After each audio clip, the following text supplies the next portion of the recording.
সূরা হাশরের শেষ 3 আয়াতের একটা বিশেষ ফজিলত আছে, এটা আপনারা পড়বেন। কি ফজিলত? বিষ্ণু ইসা ইসলাম বলেন, মান ক্বালা হিনা ইউসবিহু সালাসা মাররাতিন আউযু বিল্লাহিস সামিউল আলিমি মিনাশ শাইতানির রাজীম সুম্মা ক্বারাআ সালাসা আয়াতিন মিন আখিরি সূরাতিল হাশরি ওয়াক্কালাল্লাহু বিহি ৭০,০০০ মালাকিন ইউসাল্লুনা আলাইহি ওয়া ইন মাতা ফি যালিকাল ইয়াউমি মাতা শাহীদান।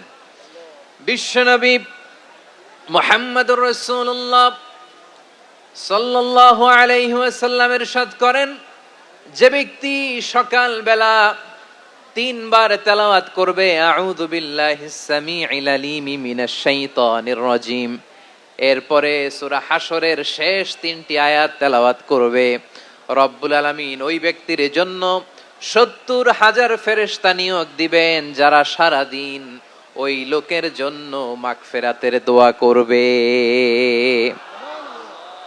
শুধু এখানেই শেষ নয়, বিশ্বনবী ফরমান ওয়া ইন মাতা ফি যালিকাল ইয়াউমি মাতা শাহীদান, ওই দিন যদি ওই ব্যক্তিটা ইন্তেকাল করে সে শহীদ হয়ে কিয়ামতের দিন আল্লাহর সামনে দাঁড়াবে। সকালবেলা যদি পড়েন 3 বার আউযু বিল্লাহিস সামিউল আলিম মিনাশ শাইতানির রাজীম 3 বার পড়ে সূরা হাশরের শেষ 3 আয়াত যদি তেলাওয়াত করেন, তাহলে আপনার জন্য আল্লাহ তাআলা ৭০,০০০ ফেরেশতা নিয়োগ করবে।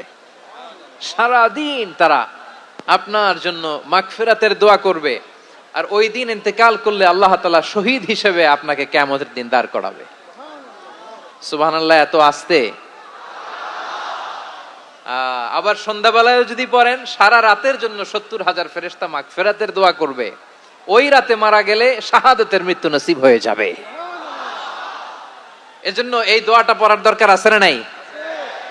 আযকারুস সাবাহি ওয়াল মাসা, সকাল সন্ধ্যার যে জিকির, এই জিকিরের অন্তর্ভুক্ত করে নেবেন এই ওয়াজিফাটা। যে হাদিসটা বর্ণনা করলাম সুনানে তিরমিজির হাদিস, যদিও হাদিসটা সনদের দিক থেকে দাঈফ, কিন্তু মুহাদ্দিসিনে ইকরাম বলেছেন যেহেতু এটা ফাজাইলুল আমালের হাদিস, এটা পড়ার ক্ষেত্রে কোনো নিষেধাজ্ঞা নাই, এটা পড়া যাবে। সো সকাল সন্ধ্যা যদি সুযোগ হয় এই ওয়াজিফাটা যেন আমরা পড়ি। এই 3টি আয়াতের ভেতরে আল্লাহ তাআলা তার 14টি গুণবাচক নাম উল্লেখ করে দিয়েছেন। কয়টি? আওয়াজ করে বলেন তো, যারা শুনতে পেয়েছেন বলেন, এই 3টি আয়াতের মধ্যে আল্লাহর কয়টি সুন্দর সুন্দর গুণবাচক নাম আছে বলেন তো? কয়টি? সবাই বলেন কয়টি? 14টি গুণবাচক নাম, চমৎকার চমৎকার নাম। যে নামগুলো যদি আমরা আজকে পড়ি, শুনি, জানি, আল্লাহ তাআলা সম্পর্কে ব্যাপক ধারণা, ইন ডেপথ, আমার রব সম্পর্কে ইন ডেপথ নলেজ নিয়ে আজকে আমরা ফিরতে পারবো ইনশাআল্লাহ। বলেন সবাই। আসুন আমরা আল্লাহ তাআলার এই চমৎকার চমৎকার 14টি নামের ব্যাখ্যা বিশ্লেষণ আজকের এই তাফসীর ময়দান থেকে জানি। প্রিয় ভাইয়েরা, আল্লাহর অনেক সুন্দর সুন্দর নাম আছে, আমাদের উচিত এই নামগুলো দিয়ে আল্লাহকে ডাকা। ভাই, তোমরা যদি ড্রোন একেবারে আমার মাথার সামনে নিয়ে আসো তাইলে হবে? একটা নিরাপদ দূরত্বে রাখতে হবে, এই ড্রোনের সাউন্ড যেন আমি না পাই। সেফ জোনে থাকতে হবে, দূরে থাকো।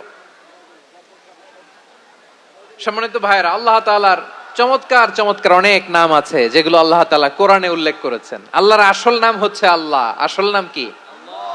সবাই বলুন, আসল নাম কি? কি মাঝখানে কি সমস্যা? এই ভাই যদি না দাঁড়ায়, ওই যে মহিলা প্যান্ডেলের বোনরা তো দেখবে না।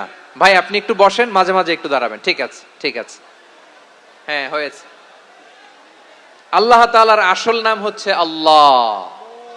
আওয়াজ করে আল্লাহর একটা ডাক দেন, বলেন আল্লাহ। মন থেকে, হৃদয়ের গহীন থেকে, হৃদয় নিংড়ানো মনের সবটুকুন ভালোবাসাকে উজাড় করে দিয়ে আল্লাহর নামটা জপেন তো, পড়েন তো আল্লাহ। কেমন লাগে? ভালো লাগে? এর চেয়ে সুন্দর মধুমাখা নাম, জাদুমাখা নাম আর আছে? দু একজন বলছে নাই। আওয়াজ করে বলেন, এর চেয়ে সুন্দর নাম আর আছে? আল্লাহ নাম যতই জপি ততই মধুর লাগে, নামে এত জাদু থাকে কে জানি তো আগে।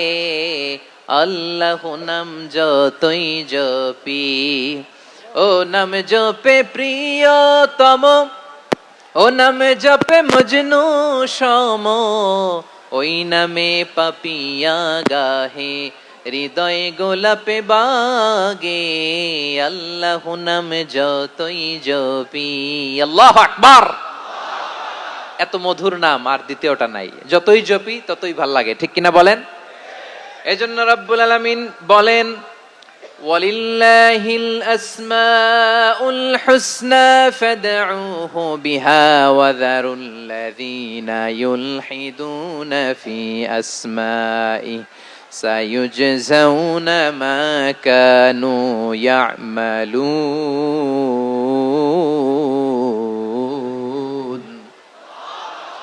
আল্লাহ বললেন, আমার অনেক সুন্দর সুন্দর নাম আছে, অনেকগুলো গুণবাচক সুন্দরতম নাম আছে, তোমরা এই নামগুলো ধরে আমি আল্লাহরে ডাকো, আর যারা আমি আল্লাহর নামের বিকৃতি ঘটায় তাদেরকে তোমরা বর্জন করো, আর তারা দুনিয়াতে যা করেছে আখিরাতের ফল তারা ঠিকই পাবে।